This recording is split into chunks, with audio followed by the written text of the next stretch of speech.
We'll call the meeting to order for Monday, May the 1st, 2017 for the Transportation Commission. We'll ask Secretary to call the roll. Mr. Fiddler. Here. Mr. Oberlin. Here. Mr. Love. Here. Mr. Burridge. Here. Mr. Huckabee. Here. Mr. Alexander. Here. Mr. Burgess. Here. Mr. Regan. Commission declares the chairman declares a quorum of the commission to conduct business, and would just make a note that Secretary Ridley's not here with us. He had some unexpected challenges that he's getting tended to, so think about him, and think about him a lot. That guy has really given his heart and soul to the Oklahoma Department of Transportation, to the state, and really to the national effort. And Gary is one of the best guys you'll ever meet. So give him a holler, and we wish him well as he recovers. I would also like to announce some visitors. We got a lot of visitors today, and we're so glad to see you guys. We have Ray Vaughn here, the County Commissioner from Oklahoma County, and we'll ask Ray to speak to us a little while later. Stacy Trumbo's here. Also, T.R. Conyu, the Senior Executive Officer of the Choctaw Nation of Commerce, is here. Also, Sarah Jane Smallwood, the Director of Government Relations for the Choctaw Nation.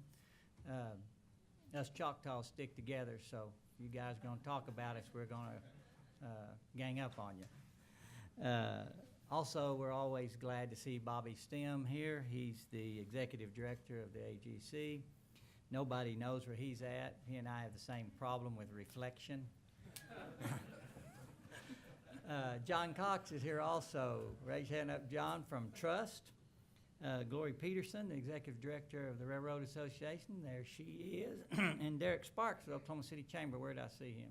There he is, hiding back there. And had a big weekend for Oklahoma City with the marathon. Even despite the weather difficulties, it was amazing to see how once again Oklahoma City came together and pulled it off, you know, with over 25,000 people. Just a good example of the Oklahoma standard. At this time, call on the director for some awards.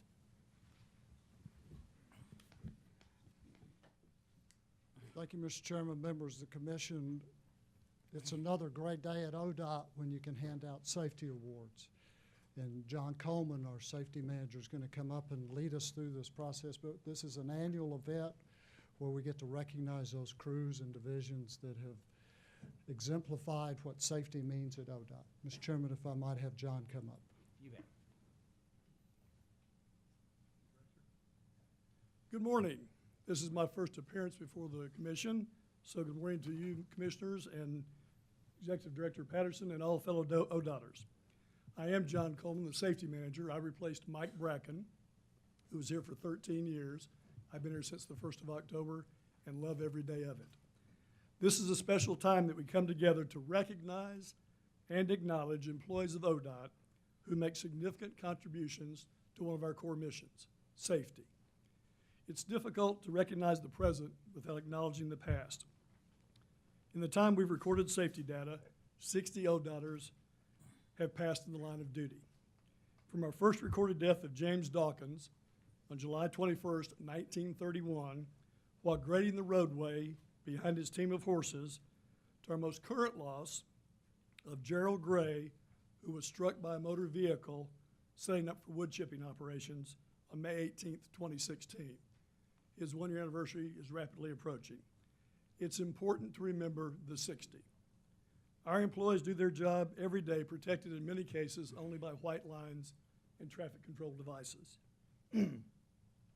Our thanks go out to all the ODOTers for getting the job done in an outstanding manner. We're fortunate to have leadership that emphasizes safety every day. It's part of our culture. They constantly strive to make things better for all of our employees. I also want to recognize the division safety managers. They're kind of the sports officials. The better job they do, the less they're recognized. And those are, from Division 1, Greg Kincaid, if you're here, please stand up and be acknowledged. Division 2, W.F. Grammer. Division 3, Annette Nichols. Division 4, Billy Trent. Division 5, Jim Reeves. Division 6, Lloyd Coble, Division 7, Lisa Niebauer. Division 8, Marty Stewart. And Division 9, Greg Lott. It's now my distinct honor to announce the 2016 Safety Awards for ODOT. We're going to do it a little bit differently this year. We're going to start with the divisions first. So the commissioners, as your division's called, if you'd come down for picture taking, please.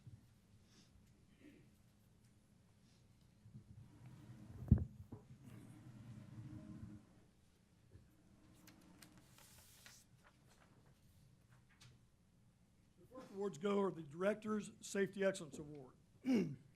This award is presented to the top work unit within a division. The winner is selected by the division. Consideration is given to housekeeping, safety, training, and equipment maintenance. The winner in Division 1, Cherokee County Maintenance Unit, Superintendent Jeff Perry. Jeff's unable to be with us today because he's overcome by events in Cherokee County. He's still working flood suit. So Greg Kincaid will come forward to accept the award.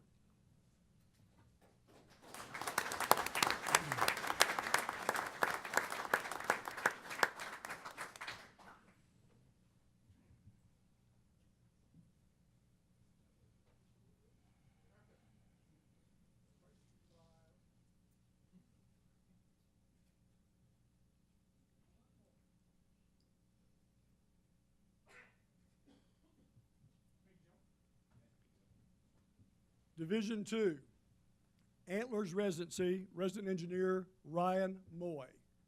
Please come down.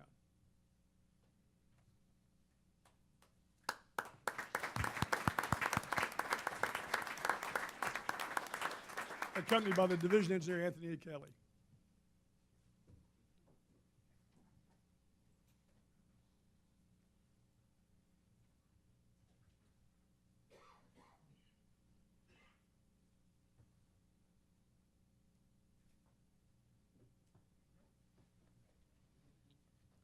Division 3, Johnston County Maintenance Unit Superintendent Kevin Harner. And Kevin Bloss.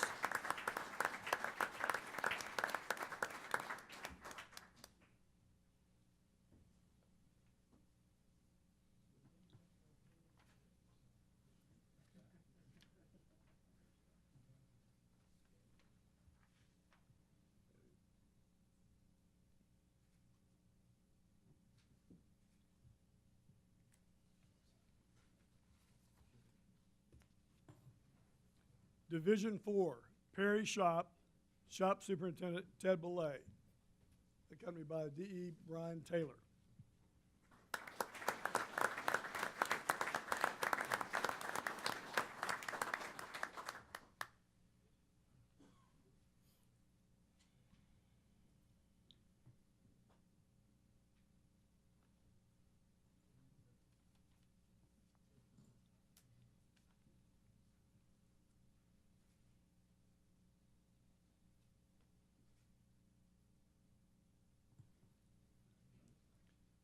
Division 5, Clinton Shop, Shop Superintendent Russell Holt. Accompanied by Brent Almquist, Division Engineer.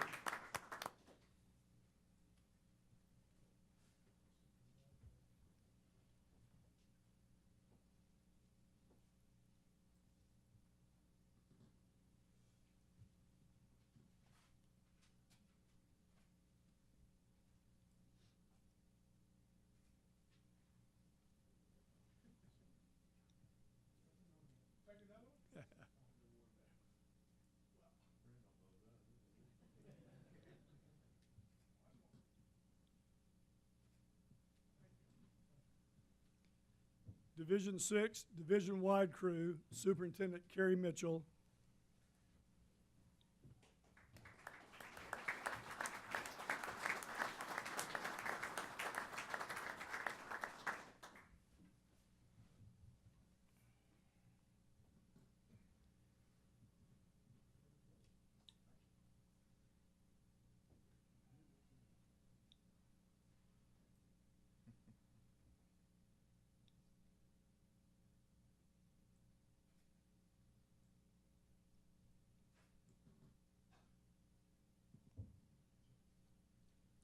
Division 7, Anadarko Residency, Reese Knight. Accompanied by Jay Earp.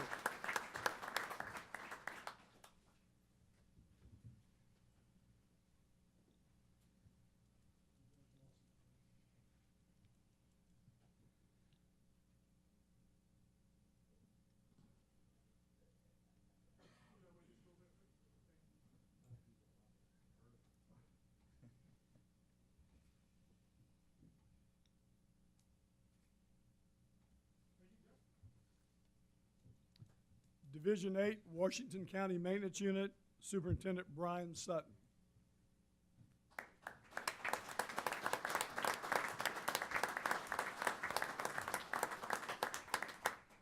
Accompanied by Randall White, DE.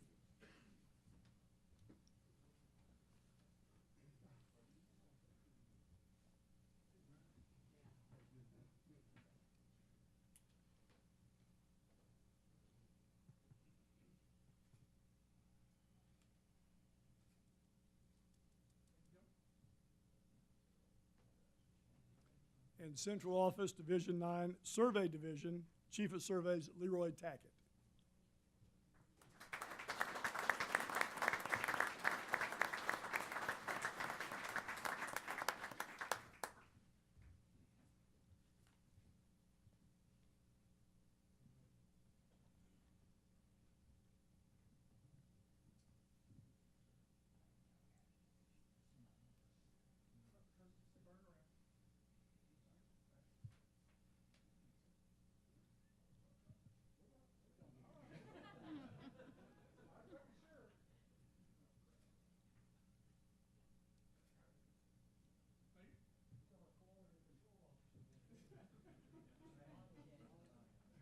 Okay, the next award is the Progressive Excellence Award. It's presented to ODOT Division showing the most improvement for the past year. The award is based on the overall safety rating for the past year compared to the previous year. This year's winner, Division 6. Division Engineer Ron McDaniel, Safety Manager Lloyd Coble.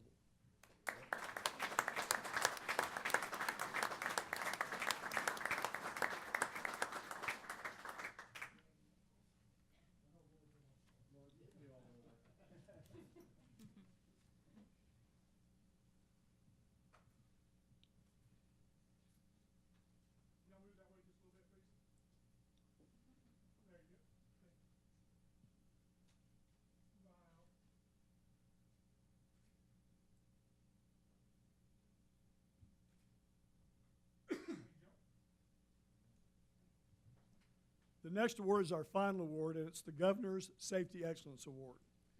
It's the most prestigious ODOT Safety Award and presented each year to the division with the best overall accident rating for the previous year as measured by various safety standards to include accident incident rate, lost work days, and accident severity.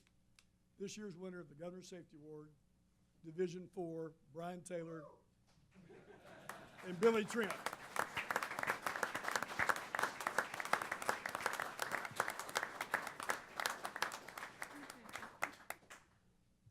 Let it be noted that he was trained in Division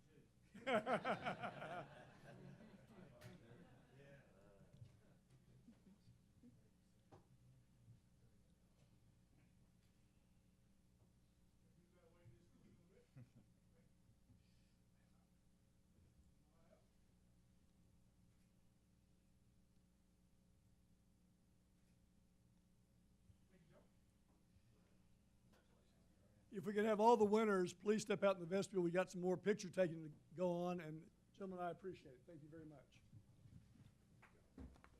Thank you.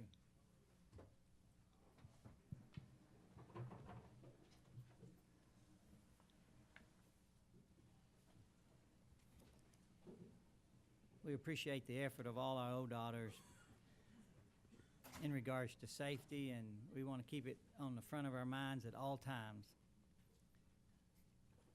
If you didn't have a chance to see the Daily Oklahoman this weekend, one of the days they had a feature article about the impact that safety has, and I would encourage you to read it. It was a great article. I need to stop here and also introduce a couple of more people. Jim Sullins for the Engineering Association. There he is, yeah. Hiding, there's a tall guy in front of you, Jim. You'd have thought I'd remembered since we shook hands outside a while ago. And there's another lady here, the Trust Executive Director, and I didn't see her because she was looking up here earlier at the podium. I only recognize her when she's got her head down with her phone. Jamie Longacre, can you? She's back there in the corner, folks. Give him a hand. If you see Jamie, she's like this. Everybody knows how you part your hair. All right, we'll hear a motion for the approval of the minutes of the Transportation Commission meeting of April the 10th, 2017. So moved. We have a motion. Second. Have a second. Any discussion? Hearing none, we'll vote.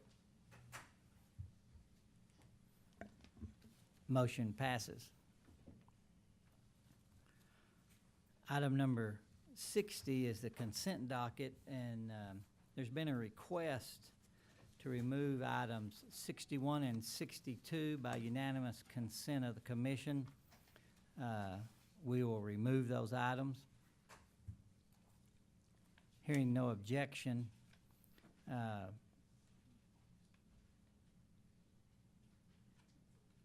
items 61 and 62 that we're removing, are those? 64. I think it's 64, Mr. Commissioner. Mr. Chairman. No, we're just talking about the consent docket right now. We're not talking about anything else. You're right. So the consent docket, items 61 and 62, Mr. Director, are those being removed for the same reason, or are there different reasons for each? Different reasons? You want to elaborate?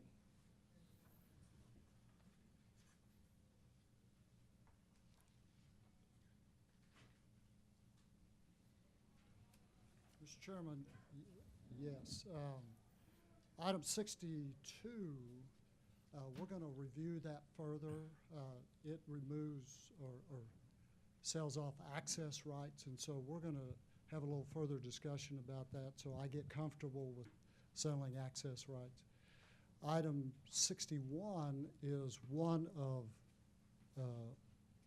a group of agenda items that we decided to ask the commission to remove from the agenda. You're going to talk about some more in just a moment, but it has to do with our budget situation. So 61, and I had a note passed to me that 64, which is the engineering contract, 69, industrial access road, and 70, the awards. Are those the items? Yeah, so 70 has some projects inside the agenda item 70 that we're going to defer those to next month, once we know what a better sense of what the budget situation is. Well, tell us what you're thinking. Okay. Well, you will recall, Mr. Chairman, because I know you remember these things. I asked you last time. Yeah, at the March meeting, you asked me to report on what the budget situation was and how it's going to affect ODOT. And at the April meeting, we had such a long meeting that I decided to wait till this meeting. And it also, by waiting, gives me and gave me some additional information. Last week and throughout the budget discussion, there's been a lot of discussion on both the House and the Senate side that the Department of Transportation would take another haircut.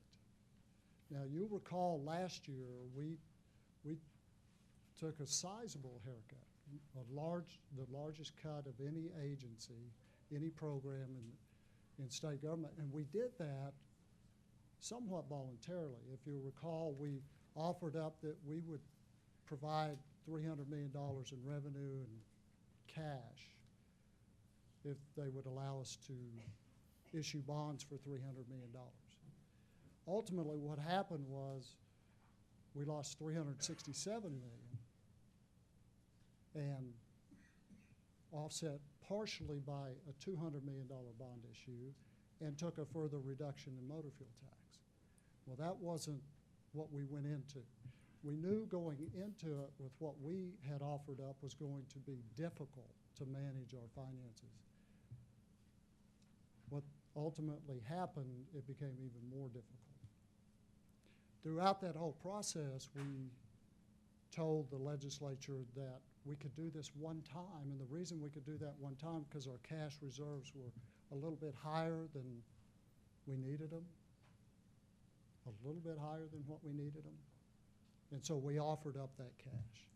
The reason that it had gotten higher was because of what was going on in Washington, D.C., and the challenges they were having with their highway trust fund, but they seemed to have ironed that out so we could operate with a lower cash balance as we offered, not as we received.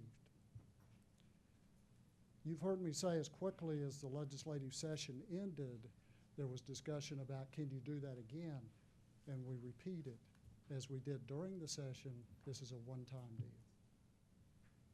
Throughout the summer, reminded them it's a one-time deal. Throughout this session, it's a one-time deal. Last week, Senate Bill 837 passed out of JCAB, the Joint Committee on Appropriation and Budget. So both the House and the Senate have passed out of their committee, and it's ready to go to the floor. I don't know when it will go to the floor, but it's ready to go to the floor. That will reduce our income tax allocation by $251 million. Our immediate problem is meeting our current financial obligations. That is our immediate situation. The fact that we have let projects, you have allowed us to let those projects, and you've awarded those contracts based on the statutory certainty that we were going to get $571 million next year out of an income tax allocation. According to that bill, it'll be $251 million less at $320. So our ability to meet our current financial obligations is becoming in jeopardy. Notwithstanding what's going to potentially happen. What do you mean becoming in jeopardy? In jeopardy in that we're going to have to sit back for a minute, and that's why we're asking you not to award contracts on the highway system today. That's why we have contacted our contractors last Friday and said, if you haven't started this project that we've issued the work order, do not start. So we withdrew those work order issuances. That's why we're holding work orders, because we want to make sure that we can meet the financial obligations that we have. That means that we're going to step back and take a look and see what projects we can continue to pay for. I have provided the division engineers with a memo, I think you have a copy of it, where I've asked the division engineers to come up with a plan by which they would begin to suspend construction activities on ongoing projects. Let's be clear, we're not talking about pushing the 8-year plan out We're and n- making it a 10 or 11-year or 12-year program. We're talking about stopping already awarded projects. That's right. This is the first time we've had this conversation. So if a job's in the middle of the process, we could be looking at stopping some of those? We could be. We could be. We need to sit down as an agency and see where we're at. There is an effect, Senate Bill 837 and all the other discussions have a huge effect on what the 8-year plan looks like in the future. But to your point, Mr. Chairman, that's not what we're talking about. We're talking about the ability to cash flow our current obligations, our ongoing projects. And so we need to see where we're at. And as I said, I provided the division engineers with a list of those projects. I want them to report back to me on how they would suspend those activities. Is there a good place? Because we have to do this in a responsible manner, both environmentally, making sure dirt's covered.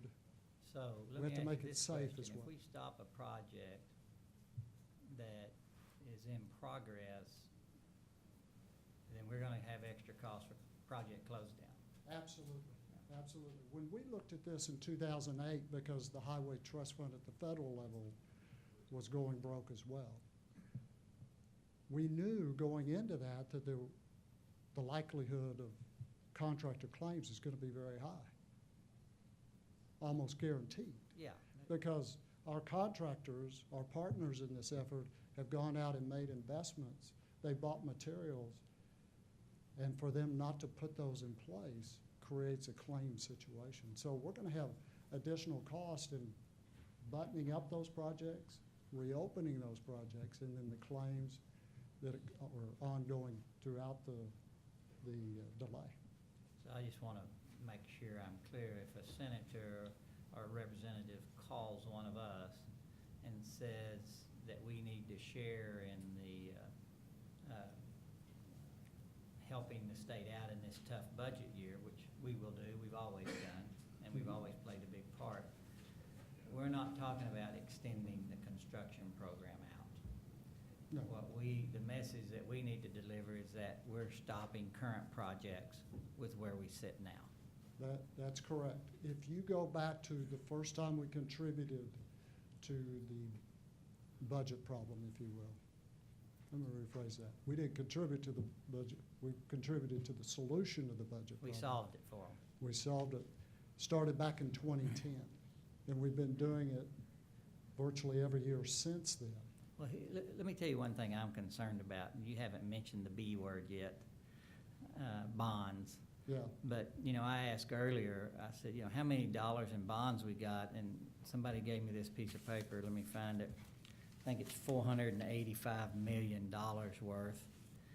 If we add $300 million worth of bonds to that, which is one thing I've heard, the Department of Transportation would have $750 million in bonds. We're not the Turnpike Authority. well, you're exactly right. It's not a situation that we put ourselves in, but most of those bonds, I think it's about 435 million or something like that. Here's a list I got. That document? It's 468 million is in the state bond program. The Garvey program, which was a long time ago, Right. still has 16.5 in it, or Okay. 16.6. The debt service is $57 million a year. The state bond program, all of that is budget balancing bond issues. Yeah. It didn't help the department accelerate any projects. It did help the rest of the state government, and we participated in that. We suggested that when we could. But as we said last year, this is it. This is our last opportunity to help at this level. We can't continue to, this can't be the new normal. Well, as you know, the division that I represent greatly benefited from the Garvey bonds. And, we felt like at that time that it was a good thing to do, but only to a certain level. And $750 million, I don't know how the rest of the commissioners feel, but that's way past the level that we've ever been comfortable with.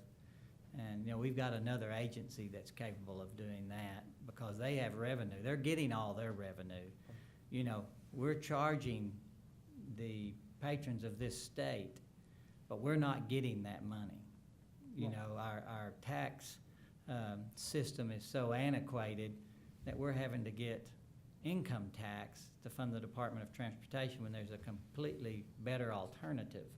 And I know with some of the folks I've talked to in the business world, they kind of wonder when we're going to get it when, I don't know, a year ago you gave me this information.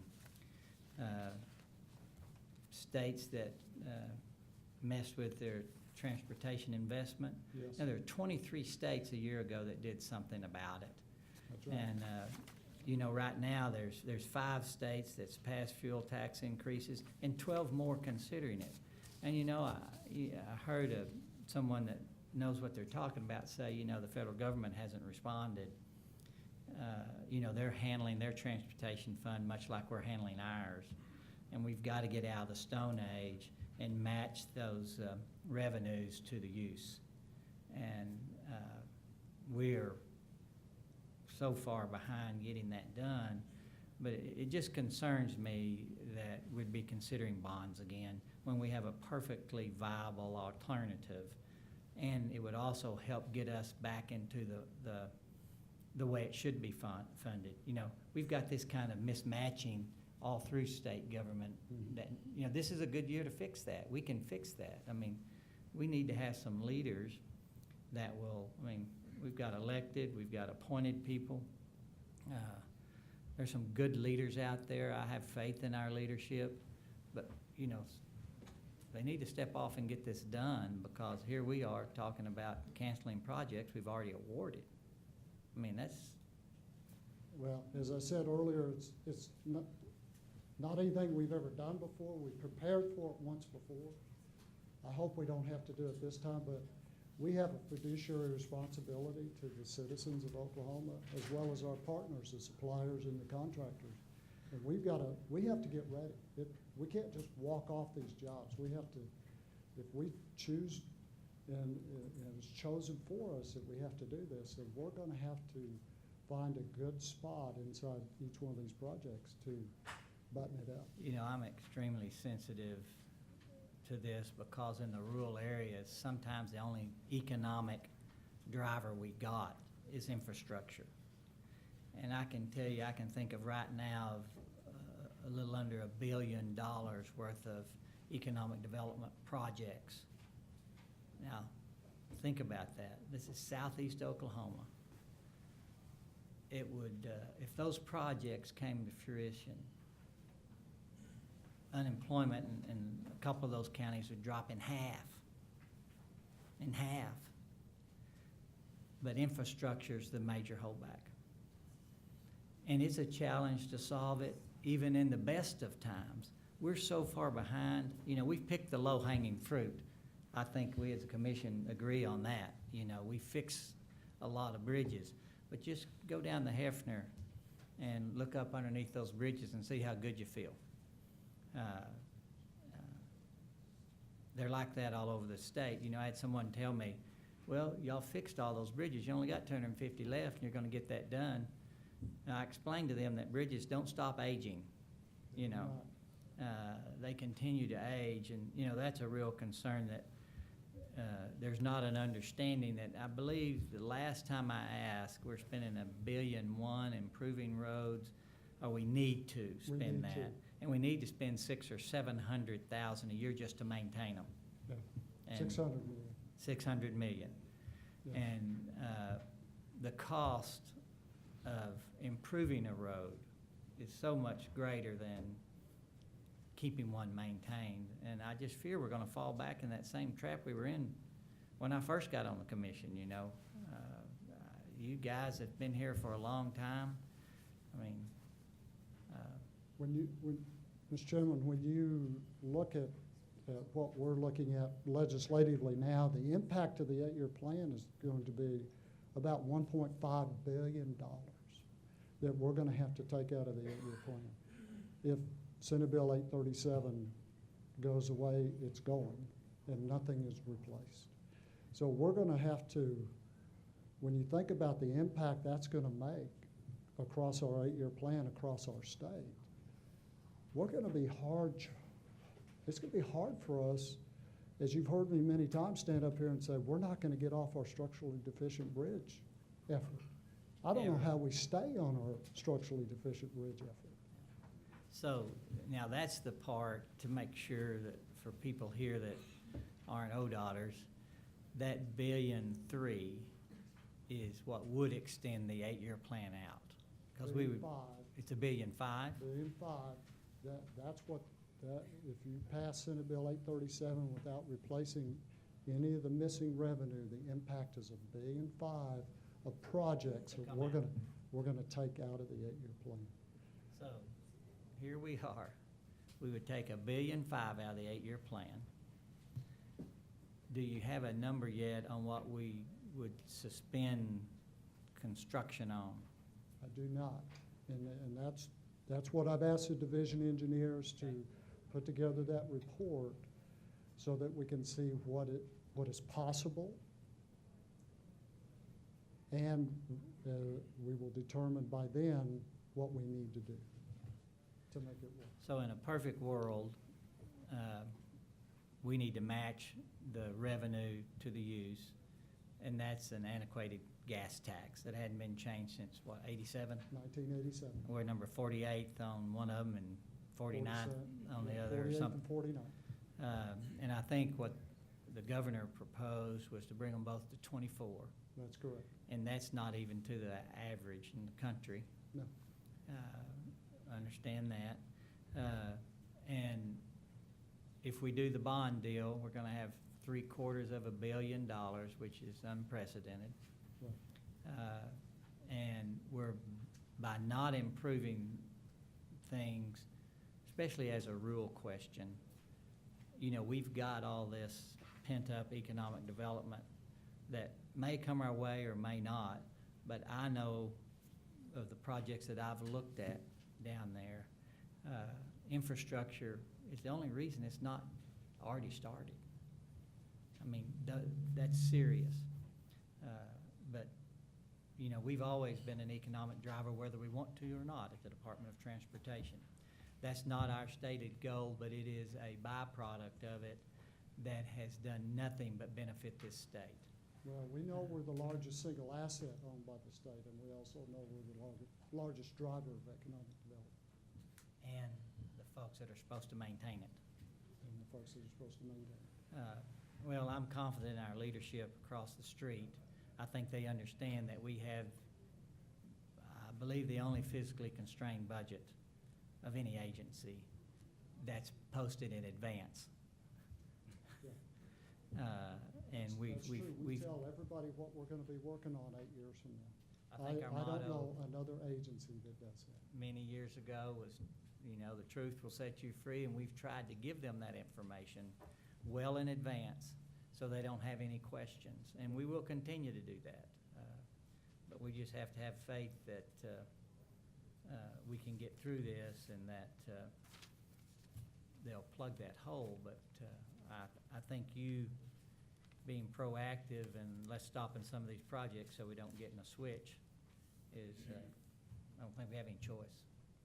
I was asked earlier if we have visited with legislators, and we have. We've met with the leadership and had occasion, for everyone else's benefit, Chairman Burridge and Commissioner Love, I accompanied them last Wednesday, I believe it was, because the Speaker and the Pro Tem wanted to visit with them about motor fuel tax.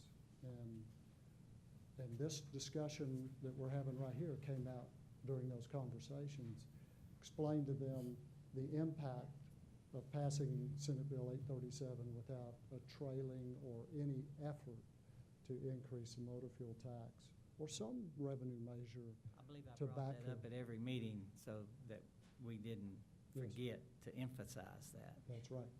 You know, one thing we haven't talked about is our soft match Yes. jeopardy. Because I don't know, but I believe that we're not gonna be able to utilize that as well.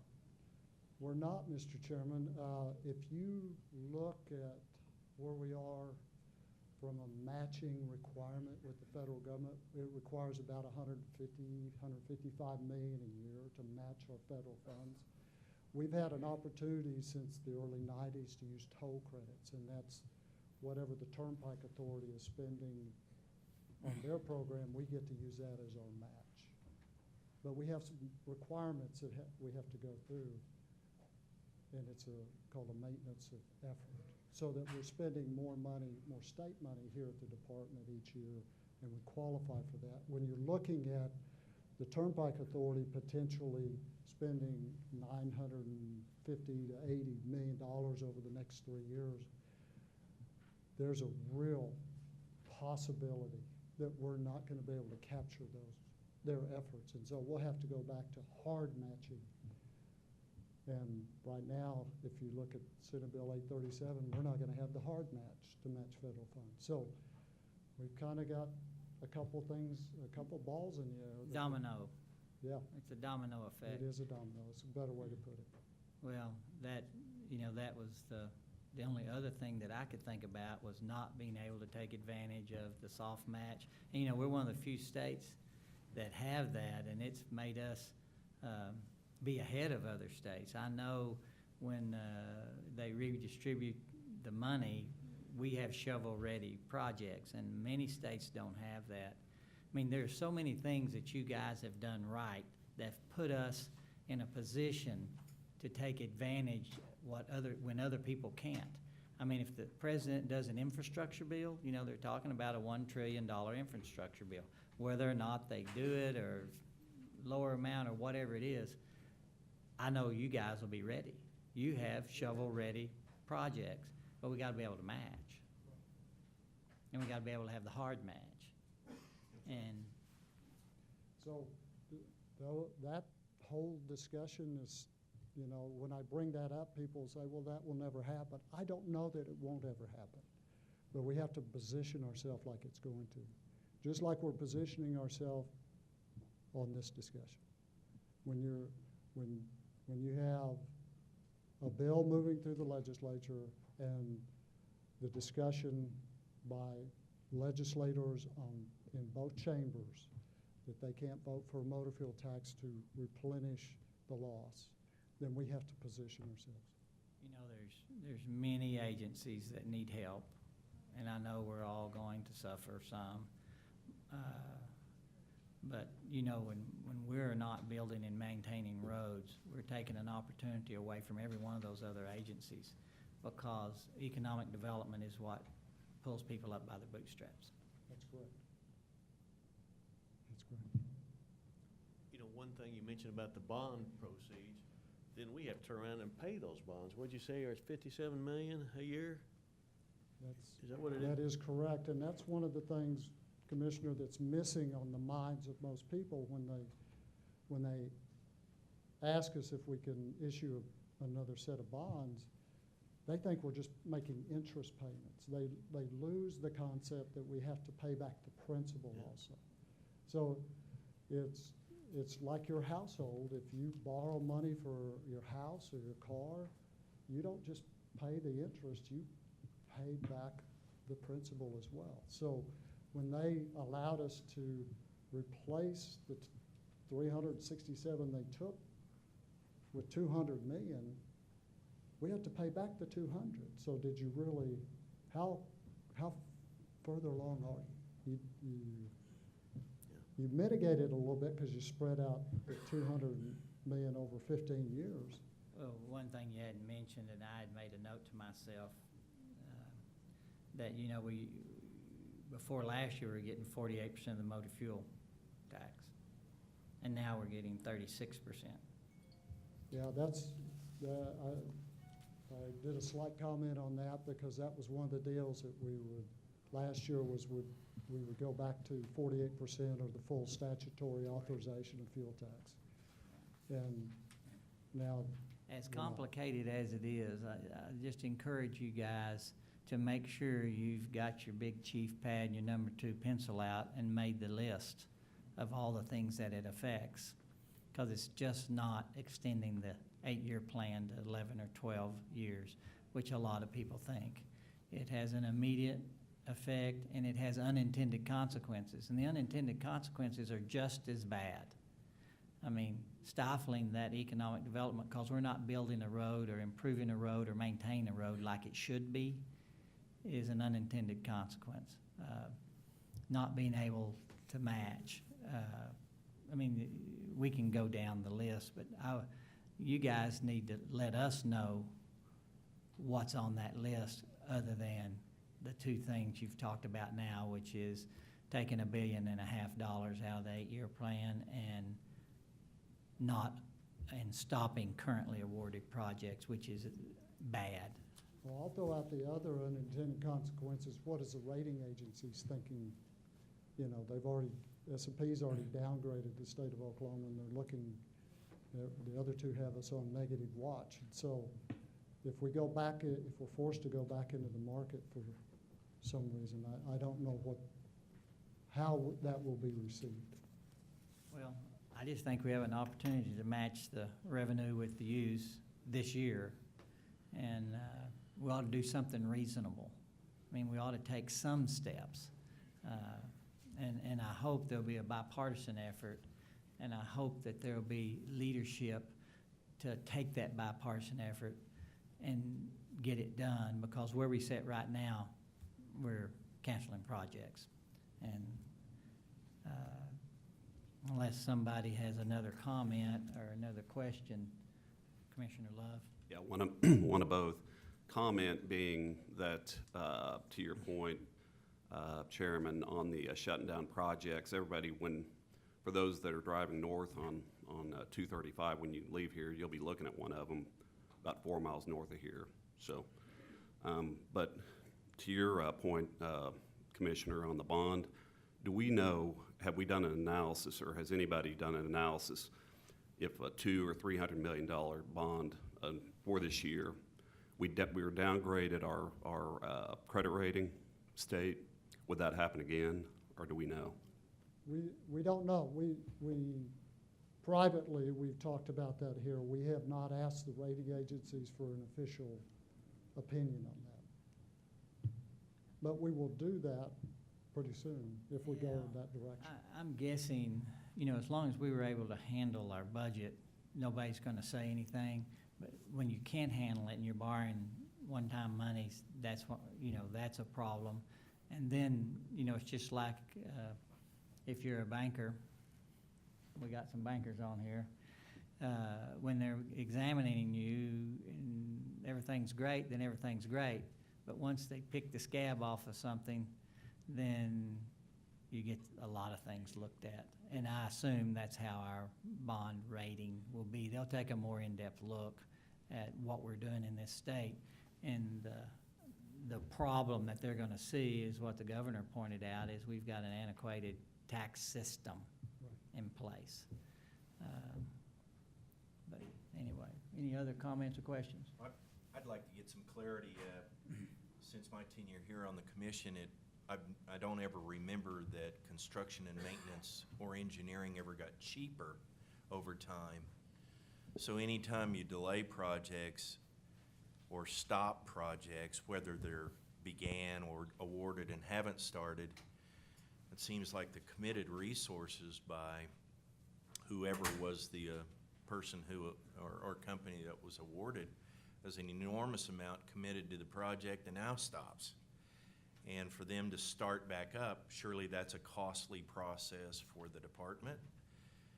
But if you don't do it and have to delay it, the cost of the project obviously would go up 2 or 3 years from now instead of today. I'm assuming that. So, Well, it's a you know, no-win the situation. collateral issues continue besides everything. You know, I keep listing them, but. No, you're exactly right, Commissioner. It is a situation, if we had to suspend activity, that would be part of a potential claim, would be the additional costs that the contractor is now buying his materials at, as opposed to what he bid at the time, thinking that he was going to be completed within a certain time frame, and now we've asked him to extend it out 12 to 24 months, for example. But then as you push those, so we're going to be working with those projects, so we can't award new projects, and we push those out to, as one senator put it recently, 10 or 12-year, 8-year plan, then those costs just escalate on you too. So it becomes a snowballing event for you, and it's hard to get your arms wrapped around that situation. Well, and one thing we need to remember, it took us many years to build a infrastructure of quality contractors and engineers. When we first started this in the early 90s, you know, and then we got to where we had some funding, we really didn't have enough quality companies out there to handle the work.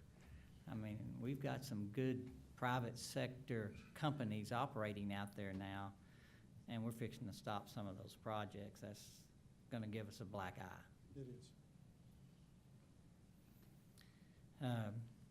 With that, we are considering the consent docket only for item 60. Do I have a motion?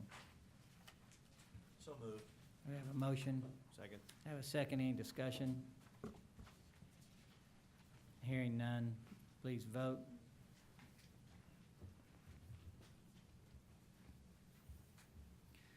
Item 60 passes, 61 and 62 are deferred.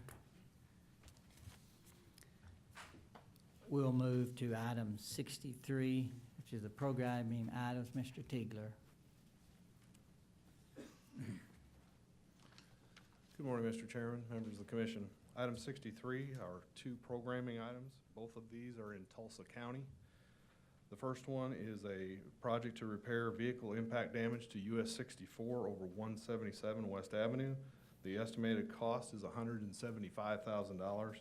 This project can be ready for July 2017 letting.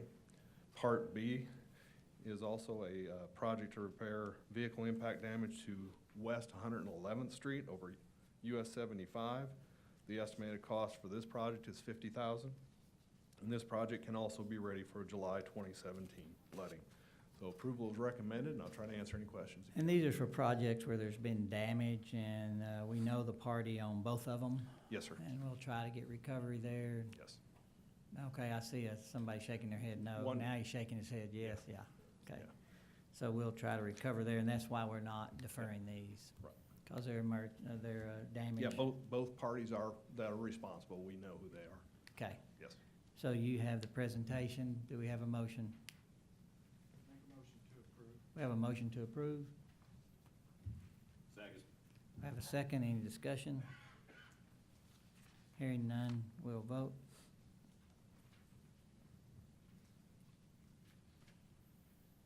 The motion passes. Item 64 is the engineering project request. Mr. Tigger, I understand we're going to defer that item. That is correct, Mr. Chairman. That item will be deferred. Thank you. Item 65 is engineering contract supplements. Yes, sir. I have 4 parts to the supplements this month. Part A is a statewide contract with regarding post-earthquake bridge inspection guidelines. This is with Infrastructure Engineers. The supplement not to exceed amount is $75,000. Part B, Choctaw County. This is with Poe and Associates. This is to do the final design plans for State Highway 109 over the Kiamichi River. Supplement not to exceed amount is $161,000. This project is in the 8-year construction work plan and is scheduled for FY 2020 letting. Part C in Lincoln County. This is to prepare the final design plans for State Highway 66B over Captain Creek. This, again, is with Atkins North America. Supplement not to exceed amount is $104,680. This project is also in our 8-year construction work plan in FY 2019. And finally, Part D is Caddo County. This is to do the final design plans for US 281 over the Washita River and the 2 overflows. This is with Garver LLC. Supplement not to exceed amount is $758,303. This project is also in the 8-year construction work plan for a scheduled let date in FY 2020.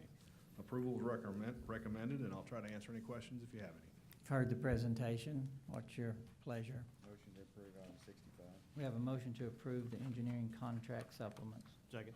Have a second. Any discussion? Hearing none, please vote. Motion passes.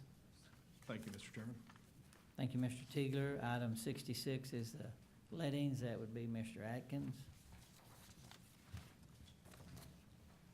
Mr. Chairman, members of the commission, item 66 consists of the final July, the tentative August, and the tentative September 2017 bid openings, and the department recommends approval of item 66.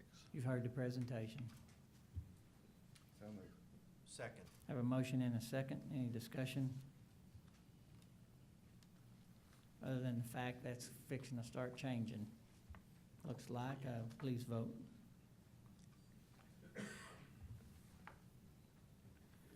The item passes. Thank you, sir.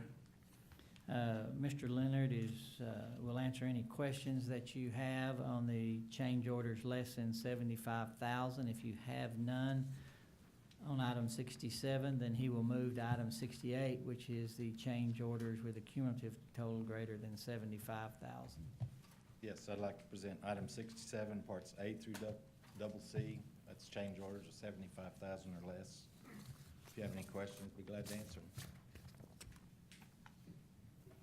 See no question, you can move on. Okay, item 68, parts A through N, these are the change orders on projects with a cumulative total greater than 75,000, and your approval is recommended. Motion to approve. Have a motion to approve. Second. Have a second. Any discussion for change orders with a cumulative total greater than 75,000? Hearing none, vote. Motion passes. Thank you, Mr. Leonard. Thank you. Mr. Surratt, I don't guess you need to get out of your seat. Item 69, in addition to the Industrial Access Road Program in Pottawatomie County District 3, we've been asked to defer that project. We will defer item 69. Mr. Dales, I don't know that you need to get up. Yeah, you do, don't you? You got some explaining to do. A lot of people interested in what I got to say today. Morning, Commissioners, Mr. Chairman. Item 70 are our recommendations from the two lettings we had this past month. Part A is the emergency letting that we had. On March 14th of this year, an emergency was declared on State Highway 78 over the Red River in Bryan County. An emergency bid opening was held on that April 20th at 9 a.m., and the contract was awarded to Logos Construction in the amount of $272,322. The work began this past Monday on April 24th and is expected to be completed within the next 60 days. This is an information-only item, but I'd be glad to take any questions you might have.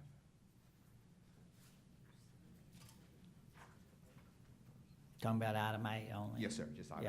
Yeah, I think you can go to item B then. I think you're ready for item B. Item B is the recommendations from the regular letting on April 20th. It is recommended that the following items from the April 20th, 2017 regular bid opening referred to by call order be awarded. It's call orders 10, 20, 40, 55, 80, 83, 90, 95, 97, 125, and 150. It is recommended that the decision regarding either award or rejection for the following items from the April 20th, 2017 bid opening referred to by call order be deferred in accordance with state statute Title 61, Section 111 for a period not to exceed 45 days. That's call orders 30, 50, 70, 100, 120, 135, and 200. And lastly, it is recommended that the decision regarding either award or rejection for the following items from the April 20th, 2017 bid opening referred to by call order be deferred in accordance with the same state statute for a period not to exceed 90 days. And that's call orders 85 and 140. And just for clarification, the difference between those two is the first set of call orders were state-funded projects, and those last two are federally funded projects. And there's a difference in our state statute on how long we can defer those.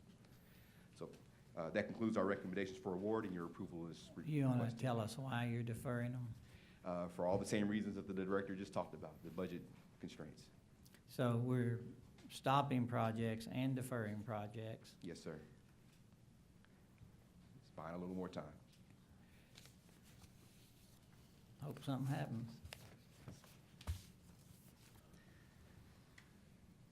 Motion approved. We have a motion. Second. I have a second. Any discussion? Hearing none, please vote.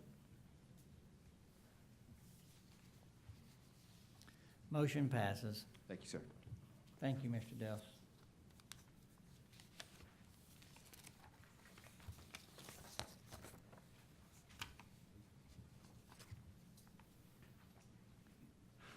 Item 71 is regarding settlement for damages to state property.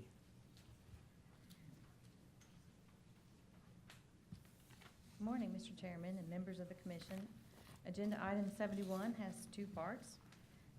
Part A is a damage to state property that occurred on September the 13th, 2014. Thomas Kelly was traveling westbound on I-44 in Oklahoma City and Oklahoma County. There was some movement on the highway causing Mr. Kelly to depart the roadway and cause damage to the cable barrier. And the unidentified vehicle left the scene without stopping. The cost to repair the cable barrier was $2,043.80. Mr. Kelly was insured by State Farm with a policy limit of $25,000. State Farm is accepting partial responsibility, is providing an offer of $1,220.88. And accepting the settlement leaves a remaining balance of $813.92, which is uncollectible. Part B is damage also to state property that occurred on July 23rd, 2015. Sheila White and 3 other vehicles were traveling westbound on I-40 near Gary in Canadian County. Ms. White rear-ended the vehicle in front of her, causing damage to the other vehicles in front of her and the cable barrier also. Cost to repair the cable barrier was $352. Ms. White was insured by the Sagamore Insurance Company with a policy limit of $25,000. However, the total damages exceeded the policy limits, in which the insurance company is offering a pro rata settlement to the department in the amount of $250, leaving a $102 balance, which is not economically feasible to pursue. The department requests and recommends approval of this item. You couldn't get that last $102 out of them? I know. I know we're gonna need it, aren't we? So. Just had to get that I in there. know. Nobody can resist these. These are so much fun. You've heard the presentation on the settlement for damages to state property. What's your pleasure? Make a motion to approve, please. Have a motion to approve? Second. And we have a second. Any discussion? Hearing none, please vote. Motion passes. Thank you. Thank you. We'll hear the director's report. I don't know if he wants any more abuse. I apologize beforehand for abusing you. Oh, it's all good abuse, Mr. Chairman, members of the commission. You know, oftentimes we're asked, and I think I even did that to you, Mr. Chairman, this morning. What'd you do this weekend? Let me tell you what ODOT did this weekend. So we thought we might have a leisurely weekend, but no, it didn't turn out that way. So if you just geographically go around the state, Division 6 up in the Panhandle plowed snow. I think Commissioner Alexander would tell you we had drifts up to 4 and 5 feet of snow up in the Panhandle, and our guys are out plowing on April 30th. Who would have thought? So we're plowing snow.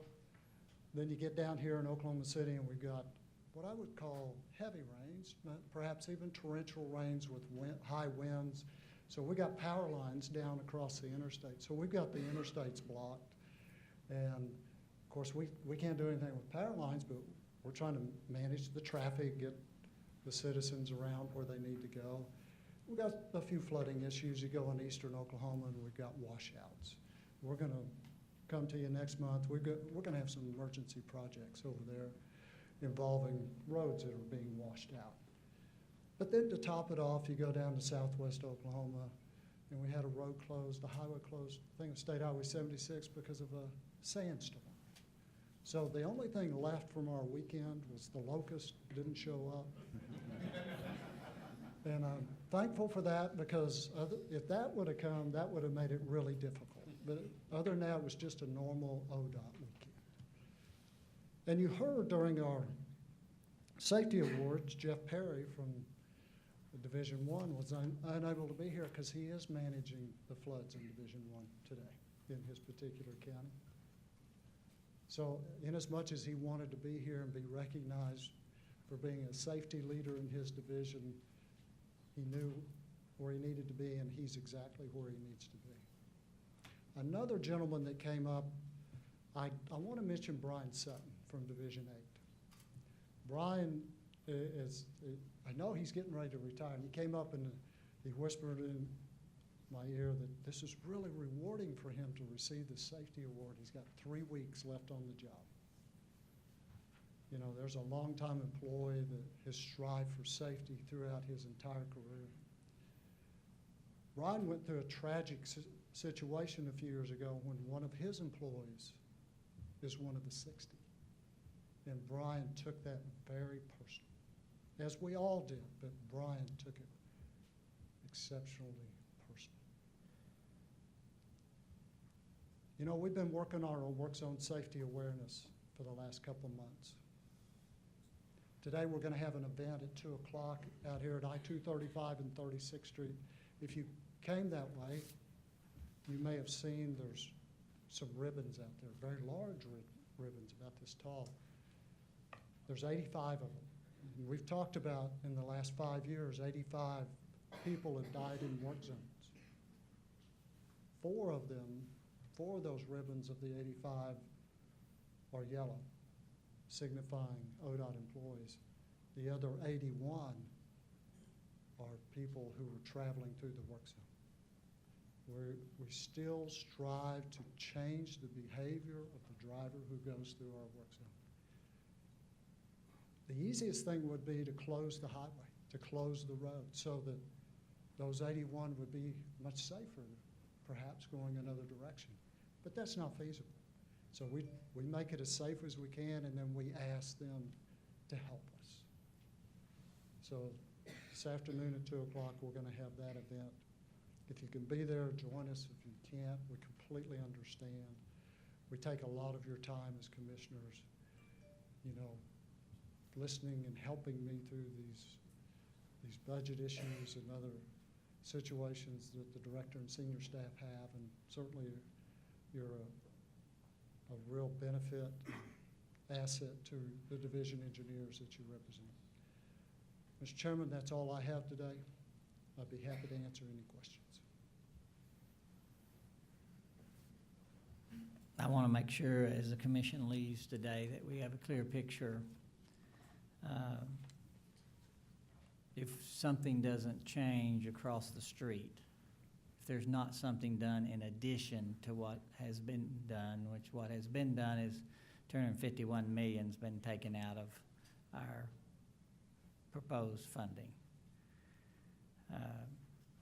We are already going to take steps of shutting down projects till we know that are currently awarded. We are deferring projects, and we are studying other projects at the division level. Is that what we're doing? That's correct. We have stopped issuing work orders on projects that you've awarded that don't yet have a work order issued. We are retracting or canceling the work orders if the project hasn't started. To your point, we are going to look at those projects that have already started and seeing which one of those are the best candidates for suspending construction activities. And those are the ones that you're visiting with the division engineers about? Those are the ones the division engineers are going to provide me with a report on how they, and what would be a good point and how they would go about suspending those activities. So you commissioners need to get with your division engineers, and we need to get a message to Commissioner Regan so he won't be behind the 8 ball on this and be behind. Okay. Well, I would encourage you to continue to carry the message that bonds are not the answer over here. $750 million in debt at the Department of Transportation is, I don't think that's a responsible move. There is a level that we all know we might get comfortable at if that's our only option, but only as an only option. And we need to remember that we are not the Turnpike Authority, and there is a funding mechanism out there that the public's paying for right now. We're just not getting the money. You know, we have a lot of great responsible leaders, but as a department, I wrote something down I want to read to you, and I want you to remember it because we need to be as responsible as all the other agencies has to be. And a lot of times it's, you know, our reaction and we need to be part of the solution. And you know that great leaders are rare. And I'm so proud of the leadership here. But, you know, we often elect and appoint people to leadership positions. And we have a lot of you guys right here, a lot of you senior leaders. They need to remember this through these difficult times, is we don't want to falter or fail to act when we need to. We don't want to abuse the privilege that we've been given here to oversee these assets. We don't want to squander our opportunities and our resources because of our ego or the way we approach some of these problems. We need faithful and effective and ethical leadership at the department at this time. And I would just encourage you guys to be those kind of leaders.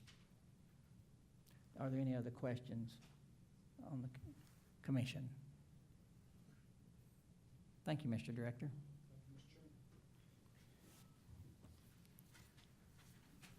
If there's no other business to come before the commission, I'll hear a motion to adjourn. Have a motion? Second. And a second?